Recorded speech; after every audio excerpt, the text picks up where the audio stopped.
All right. Hi, everybody. Welcome. Good evening, good morning, good afternoon. I know people are tuning in from all over the world. My name is Hayla Alawi, and on behalf of Atmosphere Press, I am so pleased to welcome you to today's live author reading of new fiction. We're going to be hearing from Toni McBride, author of That's Lovely, released on January 28th, Ann Kiser, author of Sunday People, a novel released on March 18th, and Gary A. Keith, author of Austin Blues, released on May 20th. All three authors' books can be purchased both from online retailers and from select bookstores. And of course, the books can also be found on Atmosphere Press's website. That's at atmospherepress.com/books. And I'm actually going to put a direct link to each of the three books in the chat for everybody right now. At the end of today's event, we're also going to have time for your questions. So during the readings, if you've got a question for one or more of our authors, you can just go ahead and type those in the chat and I'll make sure they get asked. We do ask that you stay muted for the duration of the event, but feel free to use the chat for praise and comments in addition to those questions. One last note is that we at Atmosphere Press appreciate your support today and always. If you have a manuscript of your own, we would love to read it, so you can submit your work today to books@atmospherepress.com. Again, thank you so much for tuning in to support Toni, Joanne, and Gary today. We're going to start off with our first reader, who is Toni McBride. Toni is a loving wife and mother of two. Her journey led her to Rutgers University and then to a career in education. When she's not busy inspiring her students, savoring family time, or enjoying the beautiful chaos of life, Toni loves escaping into the world of her characters. Her stories are a heartfelt blend of humor, romance, and the occasional twist. She draws from her diverse background and observations of daily life to weave stories that reflect her own belief in the power of true love and how both magical and wonderfully unpredictable it can be. Today, we'll be hearing Toni read from her novel, That's Lovely, which explores the magic of unexpected connections and the messy journey of letting someone in. And you can see behind her today, she's got a really great big image of the book cover. So that's fantastic to see. In That's Lovely, we wonder, can protagonist Samantha embrace the chaos and take a chance on love? Or will her fears keep her from discovering something truly lovely? Let's now welcome Toni. Hello, everyone. Thank you for joining. My book is a fictional romance. Samantha and her brother and his best friend own a nightclub, and they happen to hire a DJ without her input, and it just annoys the mess out of her. So I'm going to read a couple of excerpts from a couple of chapters just to give you a dynamic of the story. Chapter 7, The Gig is Working Just Fine. It was such a great decision to get this club together. I actually really love what I do. My brother will always be my big head brother, but for the most part, he doesn't treat me like a little sister. Gabe is cool to work with too. He has become such a player with the ladies, taking different girl home just about every week. The club is his feeding ground. I tell him all the time that behaving like this is going to catch up with him. He just laughs and says I should take my own advice, whatever that means, because I go home alone. Lizzie is still heartbroken, even though Brian took that job out of state and didn't ask her to come with. I know they talk to each other all the time. That just seems to make that heartbreak that much worse for her. You know, having access to him without actually having him in her life. She started to think about the idea of moving to follow him, but changed her mind, reasoning that since he never asked her to, so she shouldn't chase him. She is now throwing herself into her work instead. We hardly see her anymore. Although we still talk over the phone a lot, it's not the same. I miss her. Jonathan has been in and out of the same relationship with the same person for years now. Lydia's great.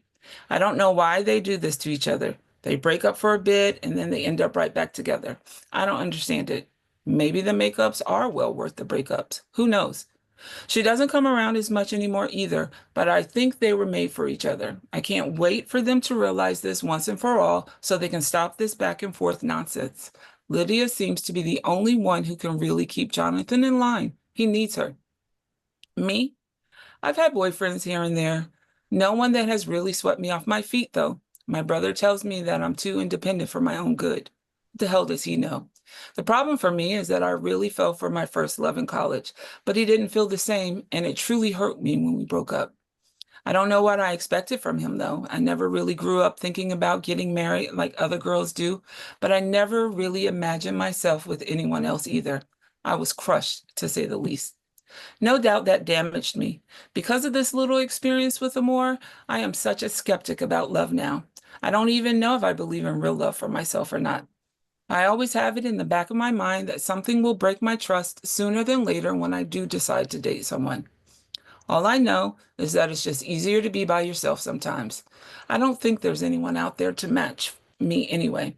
Perhaps my expectations are too high, but I'm not willing to settle for someone who'll just mistreat me. No worries though. Jonathan and Gabe usually scare off most guys who share any interest in me playing the Mr. Protector roles, so I'm good. There's absolutely nothing to worry about when it comes to the subject of me having a real relationship. Love lives aside, one reason I credit for our club's success is how good Jonathan is at promoting. He keeps things interesting. This was a shock for me when we started, but I don't know why. Looking back, he always was so popular in school with those crazy things he came up with for us to do. Never a dull moment with him around, that was for sure. We all have our roles to play. As far as siblings, business ships go, we're golden. Gabe and I run everything else beyond marketing and promos. Gabe is in charge of bouncers, liquor, and all things bar related, which includes the cocktail waitresses. So, of course, he's happy with that part. I get to choose the look of the club, the gear for the employees, and I deal with everything else staff related. We each take turns managing each night. We're all at the club on Fridays and Saturdays, naturally, those being the biggest and busiest nights. My brother and Gabe do Thursdays, ladies' nights, and man, I am so glad I opted out of that night with the stories I hear. Talk about craziness. I work with Gabe on Sundays, which is old school night, my favorite. Not like Motown old school, but like old school hip hop, which is cool because I get to see the old heads come out. Mondays, the club is closed except for private parties. I work Tuesdays, the slowest night on my own, and my brother works Wednesdays solo. That gives us each 4 days on, 3 days off every week. I like my schedule. Gabe works the 4 busiest nights in a row, Thursday to Sunday, so he has the best time off schedule, having his 3 days off together, Monday, Tuesday, Wednesday. But he really earns it. Unless we have a special promotion or private party, I pretty much have all the morning and afternoon to do what I like too. So it really doesn't seem like we work that much if you add up the time actually on and working. Chapter 8. This is how we're introduced. The employees gather every Friday before their regular start time for the weekly goings-ons meetings. It's coming up on summer, and I'm looking forward to the summer crowd. Everyone appears to be a little more carefree, and I love that. Winter seems to be for warriors. The staff is here getting the details for the upcoming events and specials. Besides the seasonal changes, Jonathan has some contests and promotions that he advertised on our social media. The last time I checked, there was a lot of buzz about the things coming up, and that makes me happy. My brother announced to me 2 days ago that the club is going through a great transformation. He's using exaggerated hand gestures and all. He can be a little over the top with his ideas, I swear. He's such a dude. When I asked what the hell that meant, he just said, "No worries, sis, trust me. You'll be thanking me in the end." Chapter 9, The Englishman. Moving here to the States was a big leap, but it looks like the things are going to work out. That guest appearance I sorted out with my mate did what I wanted, and I finally landed a permanent spot at this club I heard good things about. The dudes I signed with didn't tell their other partner, the sister, though. That's not good. She was so brassed, I think she really dislikes me because of it. She stood out to me straight away. Her poise, her beauty sitting there watching me when I walked into the club. I have to figure out how to change her view of me. Maybe if I apologize for the trouble I've caused? I don't know. Maybe that'll work. She's lovely, though. I couldn't stop staring at her. That seemed to piss her off even more. She's not happy with me, but I like her anyway. I know that already. I can't help it. There's just something about her that I can't get over that has me really attracted to her. She is the first one to catch my interest since moving here, and she doesn't want anything to do with me. Funny how things like that work. Chapter 25. How are you still in here? I had a good night off. I didn't think about that Englishman one bit. Yeah, right. I wish that was the case. Both Gabe and Jonathan are off. That means I'm working along with the Englishman. I have to try very, very hard to ignore him. I find myself randomly thinking about him, and that is pissing me off more than anyone could imagine. I've got to find a way to nip that in the bud. I don't want to be another one of his groupies. His fan club is big enough from the little I've seen. He has tons of girls hanging around his booth at night, giving him googly eyes and such. I definitely don't want to follow down that path. He arrives just after me and starts to walk my way, but gets sidetracked by the cocktail waitresses. That gives me just enough time to dash into the office where I close myself away until it's time to open. The night goes smoothly, still the slowest night of the week, but there are more people today than what we normally get for a Tuesday night. Good on you again, DJ. When the night is finally over, I'm happy that I made it through the evening without actually running into him. It wasn't easy, though. Because of this, I decide not to stay for an evening drink and tell everyone that I plan to close up as soon as everyone is done. I tell everyone this directly, but the DJ. I can't speak to him again. Towards the end of the shift, I go back and lock myself in the office until closing tasks are done.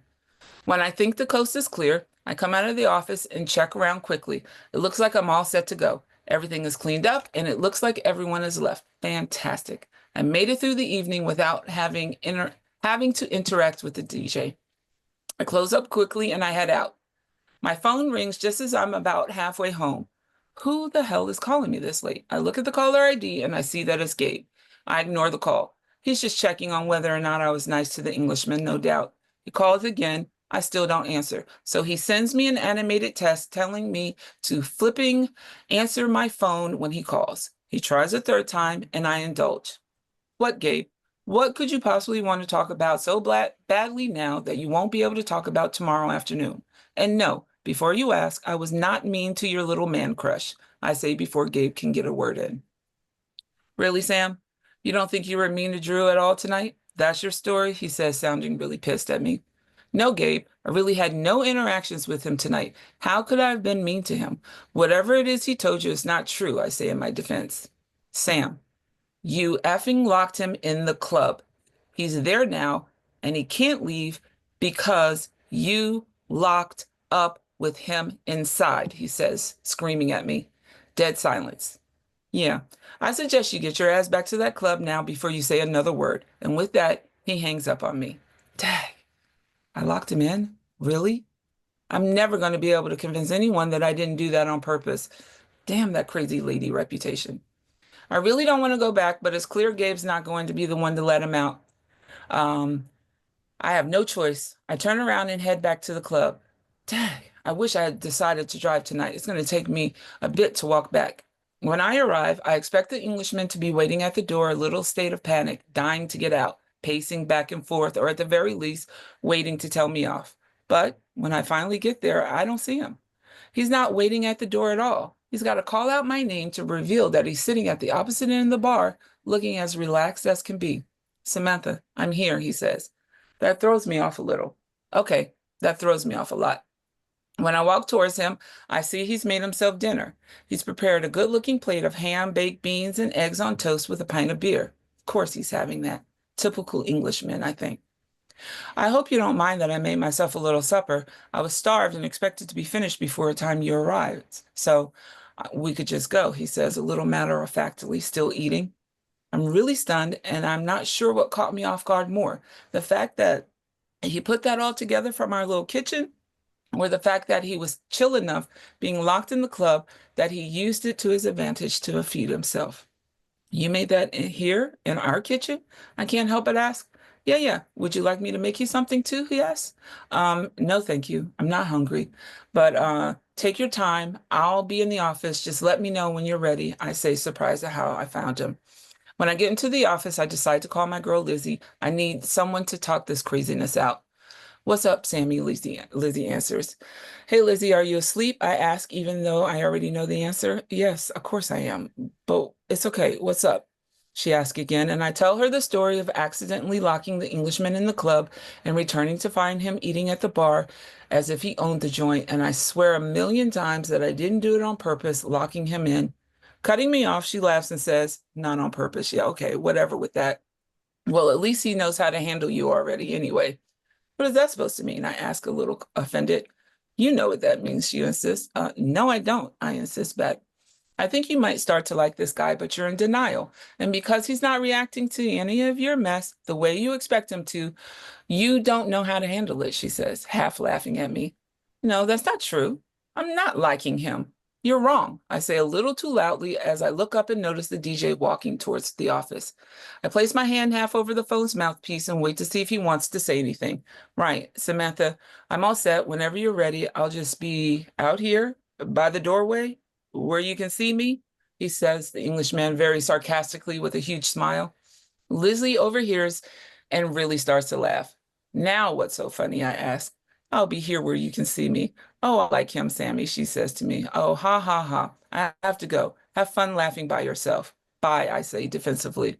Bye, girl. You're only mad now because you know I'm right, she sneaks in before we hang up. That's it.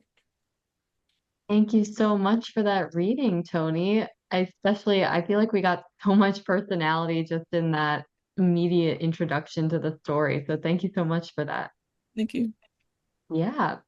Reading next today is Joanne Kiser. Joanne is a native of Eastern Kentucky and spent several years at The New Yorker, where her favorite job was as a fact checker. Later, she returned to school and received a PhD from the University of Chicago's Committee on Social Thought with her dissertation on dialectic and salvation in Marcel Proust's À la recherche du temps perdu. Her earlier publications include the novel A Young Woman from the Provinces and a collection of short stories titled The Guitar Player and Other Songs of Exile. Today, we'll be hearing Joanne read from her latest book, Sunday People, a novel. Orson is the patriarch, storekeeper, philosopher, and lover of life, particularly as it is lived in Osier County, Kentucky, and he is dying. Gathered to celebrate a family wedding, 5 people whose lives he has touched as a husband, father, lover, and friend join Orson, reflecting not only on him, but also on their own lives. Joanne, let's hear more of the story from you now. Okay, thank you, Ada. And thank you for the reading, Toni. That was fun. Thank you. And I see that someone who reviewed Sunday People is in the audience, and thanks to you. Okay. Orson looks beautifully old sitting up there on the platform. This is from the chapter that belongs to Darcy, who's both an outsider and an insider. She's from Kentucky, but she now lives in Chicago. Orson looks beautifully old sitting up there on the platform. I don't really want him anymore. I like men who know a lot about books and Freudian psychology, ironic men. And what would Orson make of my secret life? Nonetheless, he is the only man who made me happy in that unreserved way that is supposed to attend true love. Perhaps it is not an ironic man I seek after all, but a post ironic man. I fancy myself to be a post ironic woman after all. As the scripture says, I will praise thee, for I am fearfully and wonderfully made. Marvelous are thy works, and that my soul knoweth full well. One day in my adolescence, as I wandered through the hills near my home, alone and dreaming, I came across a white shell with a blue interior lying among the leaves. Dreaming, I said, but often as I roamed, it was worship. Every object, leaf, rock, bird, snake, harbored an intense life. My eyes were full of prayer. I heard a scholar say once that the earth is inscribable, that we plant not only seed there, but also culture. And culture, how much of it is memory, that invisible architecture in which alone we feel at home. Before entering church for the wedding, I climbed the slope to the minuscule Titwell Cemetery because I like to sit there among the peaceful dead and share with them the sunlit slope across the valley and the trickle of the little hollow that runs at the cemetery's side and the mysterious breath of the trees above the tombstones. Sometimes I caress my mother's headstone, for I loved her in spite of all, and for good and sufficient reasons, the most important of which is that, to the best of her ability, she loved me. The few graves there are my passport to my life in Kentucky. My father, Arthur Titwell, and his brother came from North Carolina, leaving their family behind, bringing their class and their bought education like raiders into the beleaguered hills. Great grandfather Pelham, too, had come like a marauder, and his offspring lived frugal of children.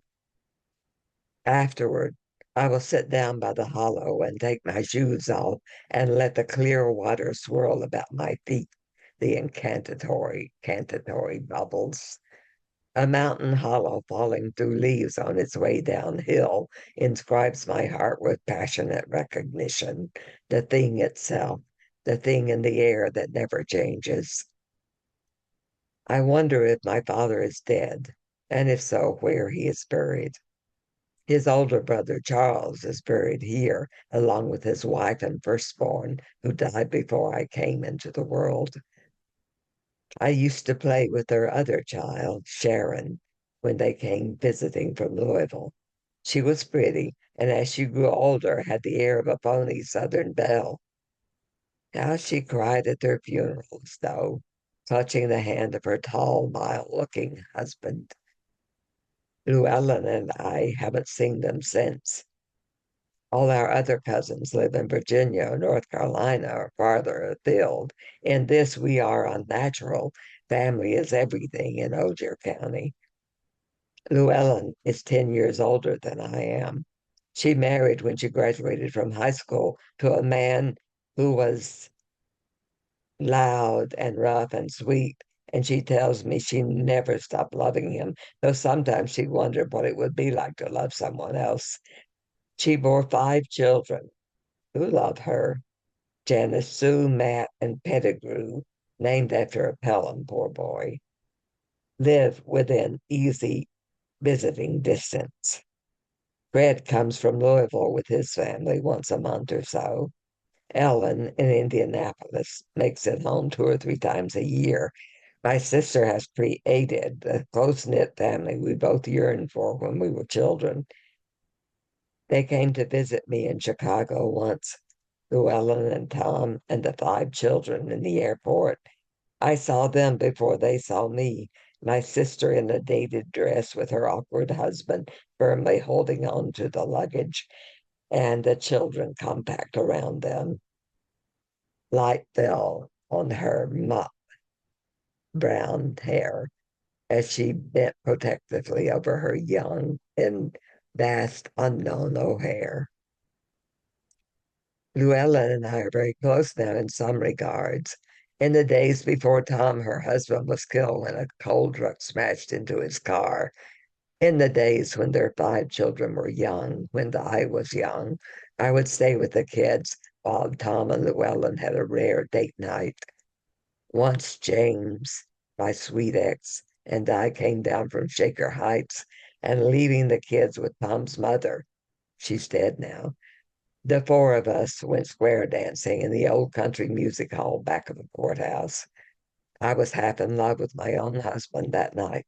Possibly, if we hadn't got married under such ridiculous circumstances, I would have loved him. When I called him back in March to congratulate him on his promotion, which had made the network news, he sounded content and confident. He seems really happy in his second marriage. When I am here, Llewellyn and I sit around the kitchen table and gossip about our neighbors and the rest of the community, and sometimes even mention world events.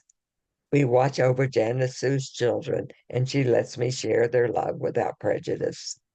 She is not interested in my life beyond the hills, but treats it like the playing field for some desultory game that I play when I'm away from home.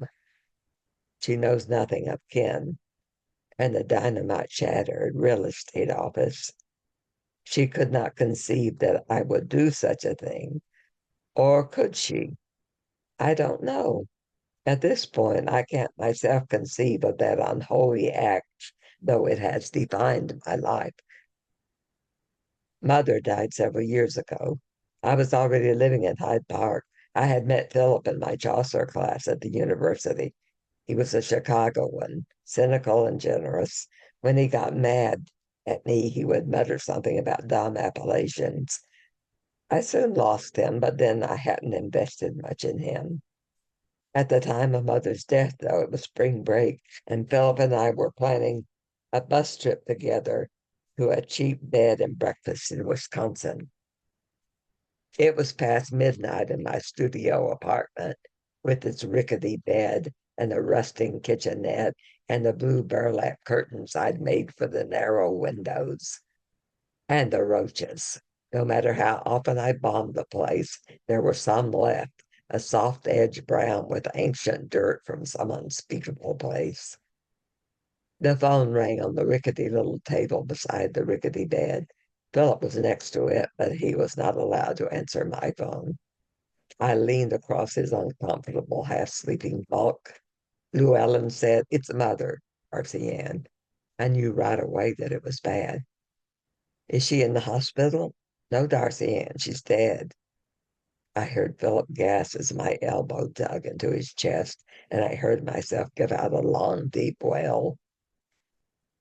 So I went home for my mother's funeral. She'd had a heart attack while at the blackboard doing fractions for her fourth grade students. Her granddaughter, Janice Sue, ran home, and Llewellyn called the doctor and then went back with Janice Sue. "She turned around," Janice Sue said. "Before she fell, she turned around and looked at me." Years later, I saw Robert De Niro do that in a movie about a dying baseball player. He's behind the plate and then he's had it, and he turns around slowly and looks at the strange new world. Bang the drum slowly. I thought immediately about my mother, and the image and the sound, the song of the dying cowboy in Laredo, remain with me, but it's her form that I see spin around to face the class that's half afraid of her as they recede into some incalculable distance, some arithmetical equation with an unknown. Perhaps death is like that, and we are estranged suddenly, not from ourselves, but from the world, which loses its immediacy, its meaning, its dimensions. We live by shadows, and what we do for each other is keep them at bay. When I imagine the world as it will look in the moment before my death, I do not see cities or houses or even people. I see green mountains overlapping beneath blue sky, and the world is an enchanted wind sweeping the white clouds ominously, beautifully. Beside Ken's secret society involved in our youthful crimes, I have told only two individuals of my participation in it. One is James, and the other is Rena, a painter whom I met after I began teaching. She was giving lessons to a difficult, gifted student, and we met to discuss the girl. We immediately hit it off in the way people sometimes do. Rena was homesick for Montana and disgusted with the 1970s political scene. She was down to earth and passionately idealistic at the same time. I would go to visit her and she would feed me bad wine and chicken curry made from scratch and show me her latest effort and curse the general inefficiency of the universe. Eventually, of course, we got to talking about ourselves, and Rena owned up to having been a juvenile delinquent, and we went from there until she got the whole story from me. The next year, she went back to Montana to marry her high school boyfriend, and when we met for a goodbye lunch, she gave me a painting of two overlapping hills and a windy sky. I carry it with me everywhere, and even in Kentucky, it harbors some secret about my distant childhood. Thank you so much, Joanne. It's very introspective of a reading. So it's really, that kind of subject matter that this book is dealing with. It really calls for that. So I found myself very reflective and contemplative during that. So thank you so much. Our final reader for today is Gary A. Keith. Gary is a longtime Austinite involved in academia, politics, government, and Austin's cultural and music scene. A member of the Writers League of Texas, this is his debut novel. He's previously written books and articles on Texas politics, as well as a biography, Eckhart, There Once Was a Congressman from Texas, which was a finalist for the Writers League Violet Crown Award for nonfiction. Today, in said debut novel, Austin Blues, we follow the story of Sandy Eden, a Vietnam survivor turned charismatic barrister who has a taste for bourbon, blues, and the relentless pursuit of justice.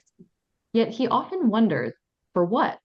The answer is his elixir, live music in Austin, where he and his love, Bev, follow the soulful bass lines of his longtime friend from one club to another. We'll hear more of the story now from Gary. Thank you, Hala, and thank you, Toni and Joanne. It's interesting that both of your works were in first person. Mine is in first person as well, though I wrote Austin Blues with 4 characters speaking, and then I recorded it. I don't know about you, but I like reading and listening to audiobooks. So today we're going to hear Sandy's voice in Austin Blues. And everyone's voice is different. This is Sandy. Chapter 1, Soundtracks. I'm in heaven. I couldn't help myself. Drunk as I was, damn what anyone thought, as I tilted my chair back and yelled exuberantly. How could anyone not be overcome with emotion at hearing Guy Clark's Like a Coat from the Cold? The thing I liked about Soap Creek Saloon was that you were dancing with your lady just inches from the fiddle player, that you were sitting just feet off the dance floor with your best friends, that Guy looked you right in the eye as he sang, I have danced me around some sad old situations and taken my share of them sweet temptations. Who cared if you had to replace the shocks on your old Chevy after bouncing through the potholes to get back to the barn off Bee Caves Road? This was Austin in the 70s at its finest. For many of my fellow Vietnam vets, the soundtrack of their minds then was reflected perfectly in the movie Good Morning Vietnam, Martha and the Vandellas, James Brown, the Beach Boys. But by the time I got back to the States and was recovering at the hospital, my mental soundtrack was already on another soundtrack. Jimi Hendrix, The Doors, Janis Joplin. During the years I was in Lubbock, I heard some interesting guys at the Cotton Club and at Stubbs. Joe Ely, Lloyd Maines, Jesse Guitar Taylor, Jimmy Dale Gilmore, Butch Hancock, but I didn't know I was hearing music royalty until later. When I got to Austin, all those clubs and musicians added layers to my musical tastes. Dude helped me with that too. I still hear Guy now, nearly 50 years on, but he's gone on. And these days he sings to me and my dog Wendell through my custom speaker set back in my den. Sometimes he has to compete with Bonnie or the Almonds or Ely. I get amused at my fellow codgers who drank the old person Kool-Aid and rail against the rappers and hip hoppers. Do I listen to them? Hell no, can't stand the noise. But I have better sense than to sound like my parents. Sandy Eden, turn off those damn Beatles. Yeah, I got my favorites and my nevers. Won't listen to fake cowboy music. Never got into punk. Opera grates on my nerves. But to each his own. My den still has my LPs and 8-tracks from the 60s and 70s. My cassette tapes and CDs from the 80s and 90s.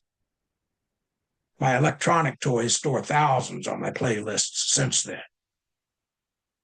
And when I need to drown out the leaf blowers or turn off the sounds of Vietnam in my head, I come back here to my den, to my music, to the Great Pyrenees, to my whiskey. Wendell, can you get me another Maker's Mark?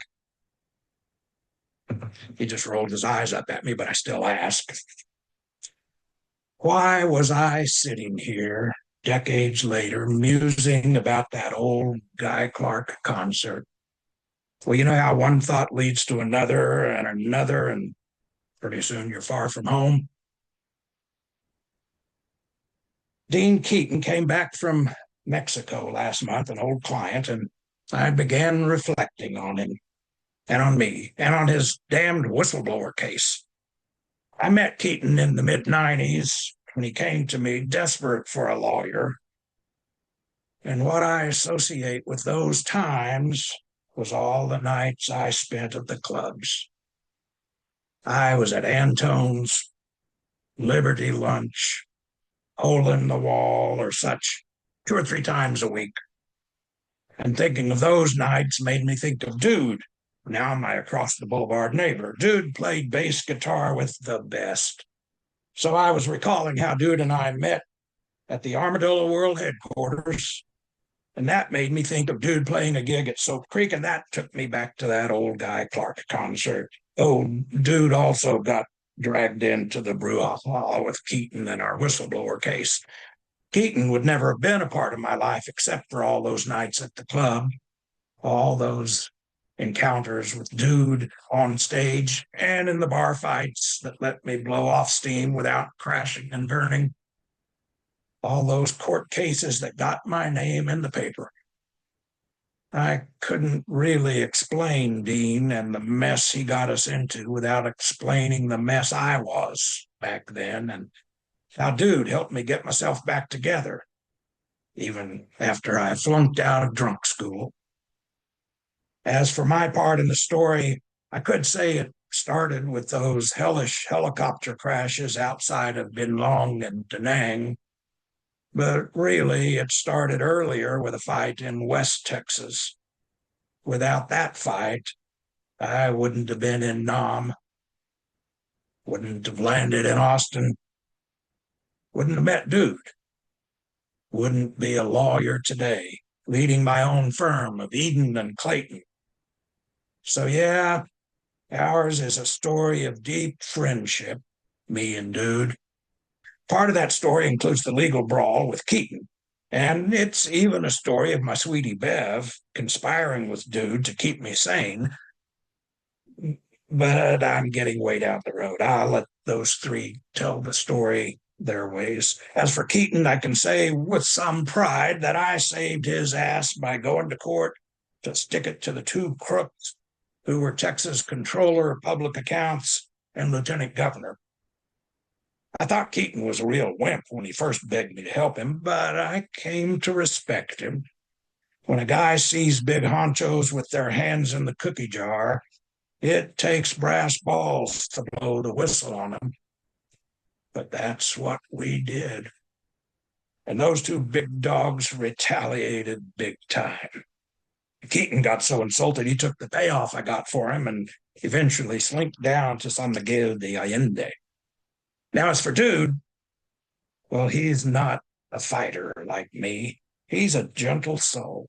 We were all bigger back in the days before arthritis. He was 6'5" with a 1-foot-long ponytail, just like mine.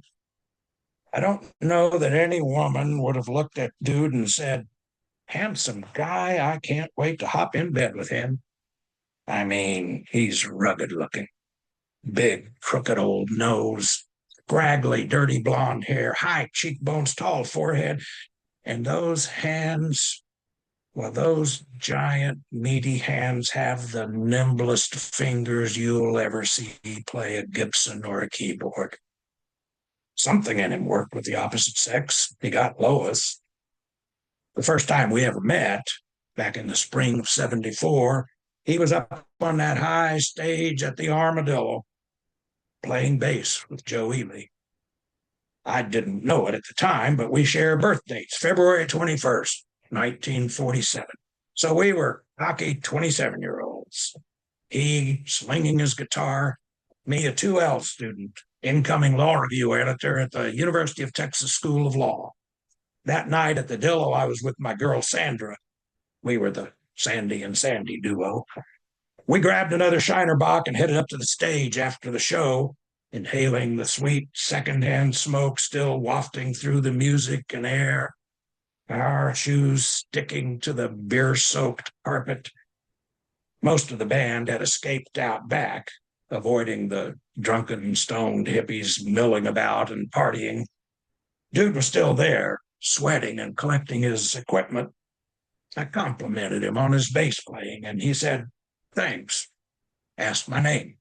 I said, "Sanders Eden, but everyone calls me Sandy. And this is Sandra, but everyone calls her Sandy."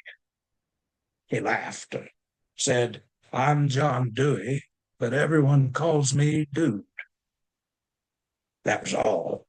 But when I wasn't buried in the law, I was at one club after another those years, and I kept running into Dude, got to know him. I'll admit I came home from Nam with a chip on my shoulder, along with the burns, the mangled knee, the bad back. Big chip.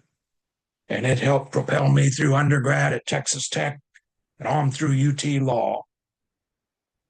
Played roving linebacker on law professor Charles Allen Wright's storied Legal Eagles football team. And we went undefeated, as his intramural teams almost always did. I know I shouldn't have been out there playing with war injuries, but there I was, helping to slam the wimpy undergrad opponents to the clods on the intramural fields, even if my injured knee was screaming at me and my back seared in pain. I did manage to make it through 3 years of law school without decking any of my classmates or professors, but I'd sure unwind at the clubs. Dude, and later Bev, saved me time and again. Now nearing retirement, sitting here in my den with Wendell and my whiskey, I'm still on this roller coaster of life. You can lose your stomach on a steep downward thrust of the roller coaster, and I nearly lost mine and more on that whistleblower ride. Keaton got sick too, but he got his money back.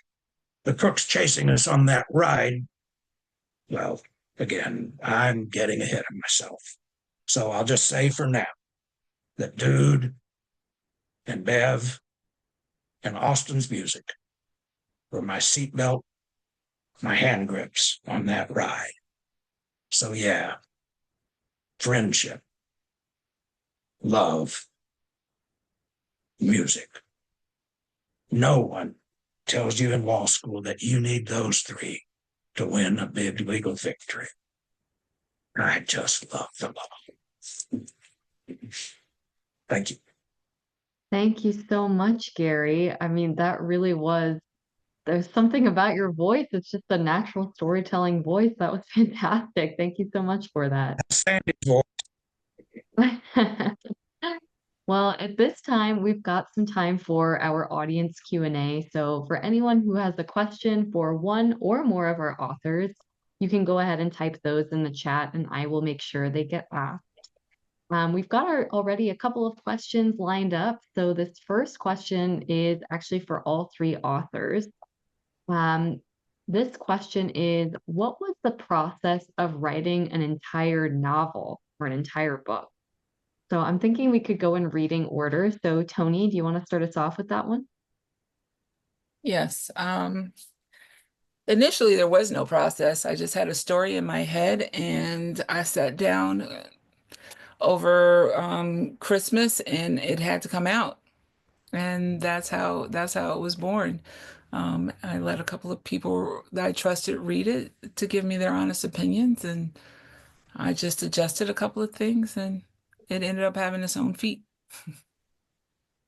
Yeah, I feel like that's just sometimes how it goes. It just has to come out and it's going to do it in one way or another. So that totally tracks. I can see how that goes. Joanne, what about you? What was the process of putting together a whole novel? Oh, Joanne, it looks like you are still muted.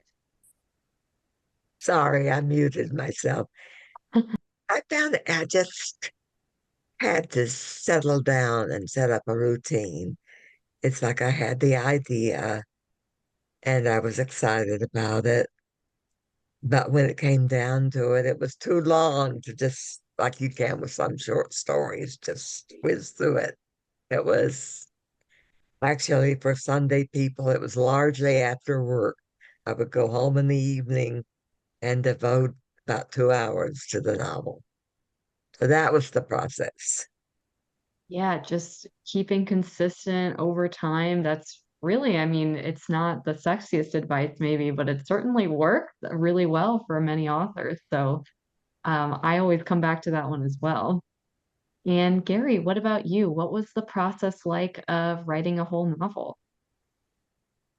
Everyone has different styles and approaches to writing. I wrote another novel, which I now hope to go back to getting out. And the characters, Sandy and Dude, were created in that first novel, The Mansions on Woodlawn Boulevard.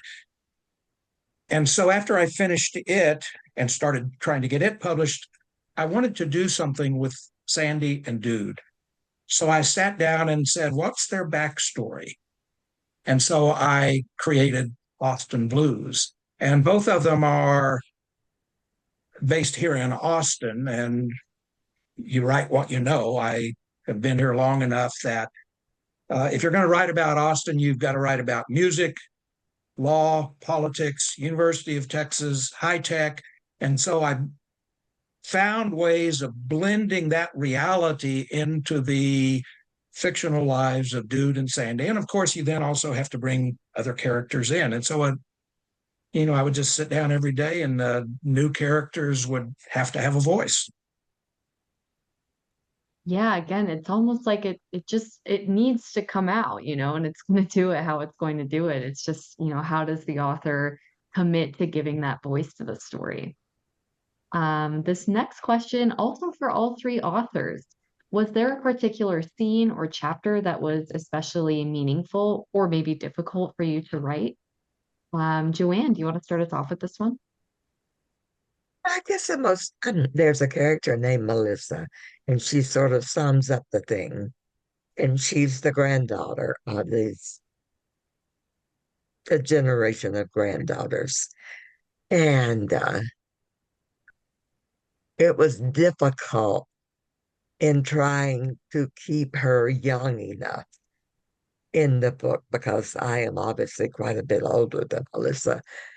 And I wanted her to sort of sum things up and get my message across. And so, yes, Melissa was the most difficult.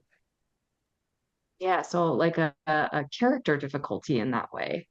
Yeah. Um, yeah, Gary, what about you? A scene, a chapter, or some other element that was especially meaningful or difficult to write?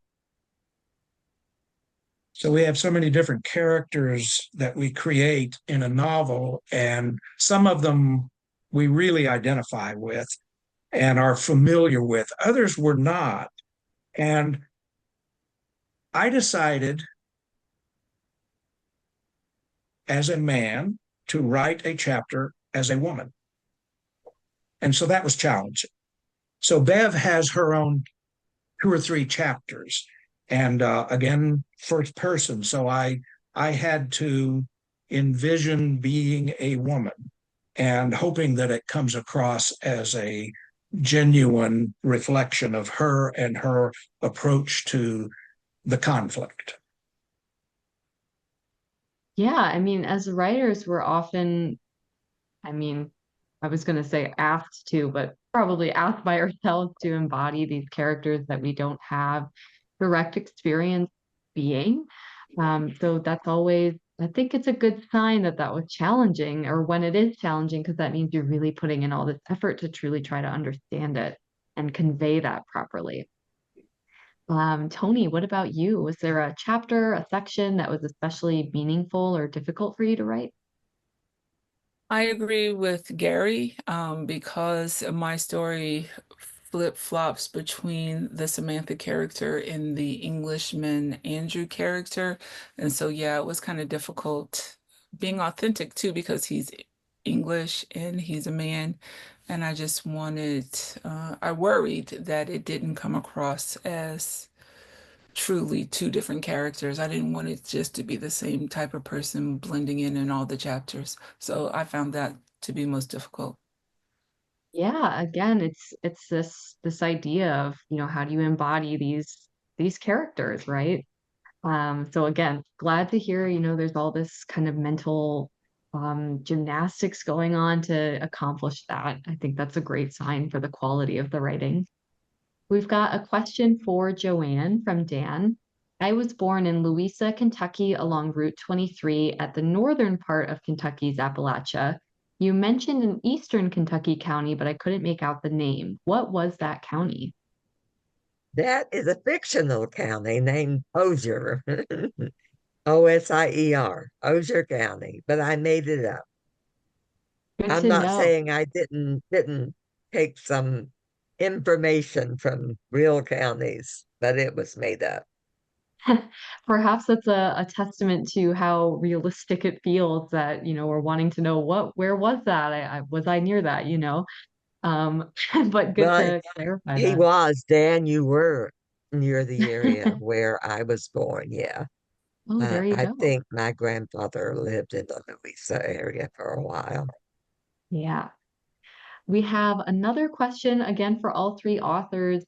What was the first idea or moment that set this book in motion for you? Gary, do you want to start us off on this one?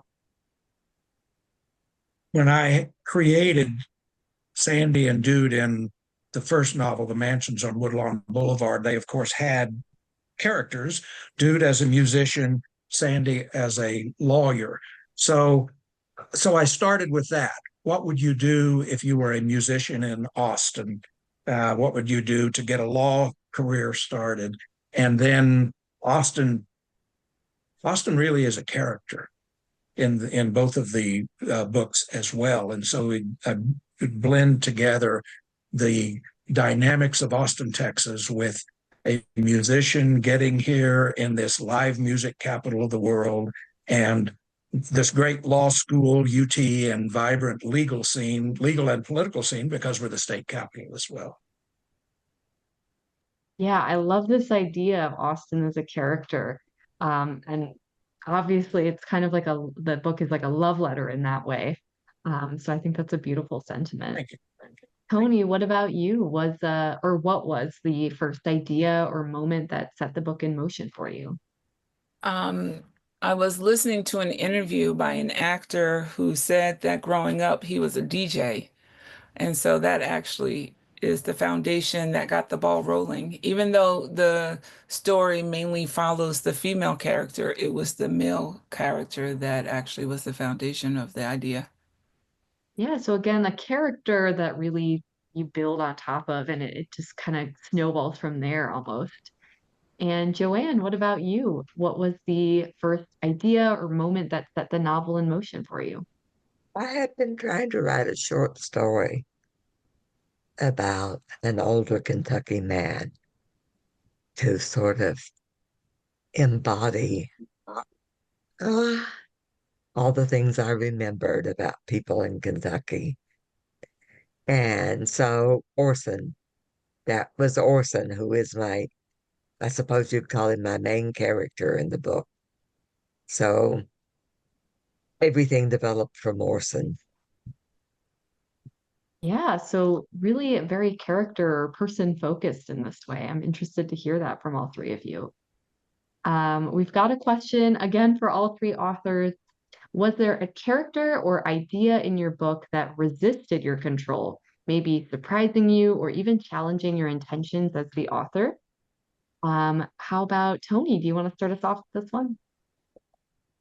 Um, Challenging or resisting? I'm gonna have to say no, actually. once I started with the story, it just came out pretty smoothly. The characters just actually created themselves, and the dialogue between them just happens. So I don't believe there was anything challenging. Yeah, it's like everything was kind of lined up as you were achieving the storytelling goal in that way. Gary, what about you? Was there anything or anyone who defied your intentions as a writer? I would say the same thing as Toni said. You know, the characters, it was if they had a script and they were just telling me what it was. They had their background, they had their character, they had a role to play and they played it. And Well that's said. beautiful to hear. Again, kind of everything is like feeding in. It's like everything is in harmony. And Joanne, what about you? Anything that resisted your control? Well, Fergus, maybe. I create a bad guy. He's pretty bad. So I wasn't always sure that he was realistically bad. I'm always kind of on that page, it's like the bad characters, they defy convention or could defy intention in that way. But I think that's what makes them so fun to write. So I resonate with that for sure. We've got just a time for just a couple more questions that have come in. So the second to last one, this one is for Gary from Dan. I lived in Austin in the mid 70s, Soap Creek Saloon, the Armadillo, Hole in the Wall, Capital Oyster Bar. Your descriptions in the book put me right back there. It truly was a magical time. I'm sure we crossed paths at some time. Do the law cases in your novel reflect any actual cases around Austin? Yes. But of course, you're always asked, is this real? Is it fiction? Okay, it's fiction, but you draw on reality. So yes, there's Maggie's case early in the book that was based on a real case of a young woman who was rear-ended and horribly disfigured. And then the main case in the book deals with a whistleblower case against state officials, and that's all I'm going to say for those Okay, of you who but might know what's been going on in Texas. but we know there are these real life connections and touch points, so Yeah, something to dig into, perhaps. yeah. And then we've got just our final question for Joanne from Linda. Your use of language is profound to me. It sounds beautiful when hearing the words, and reading the words paints such a vivid situation and characters. Do you hear the beauty of the words as you write? Well, I don't know how to answer that. I'm involved in the process of writing, which means, as all of you know, that you're pretty much trying to make the whole thing beautiful, one way or another. So, but yes, I am very aware of language. I think that was a very eloquent way to answer that and very relatable as a writer as well. So that is at this point all of the questions we have time for. So I just want to say thank you so much to all three writers for being here with us today. Toni, Joanne, Gary, thank you so much for being generous with not only your books, but your time and your words, all of these thoughtful answers to the questions during the Q&A. Also, I want to thank everyone in the audience for joining us as well and helping us celebrate these wonderful authors. As a reminder, you can order That's Lovely, Sunday People, and Austin Blues from the links in the chat. I just put them in there one more time so you can easily see them. Please also consider checking out atmospherepress.com to browse our new and forthcoming releases. Sign up for our email newsletter, or of course, you can submit a book manuscript of your own. Submit your work to books@atmospherepress.com. Just let us know that you attended today's event. Until then, we'll look forward to hearing from you, but that's it for today. So have a great rest of your weekend, everyone.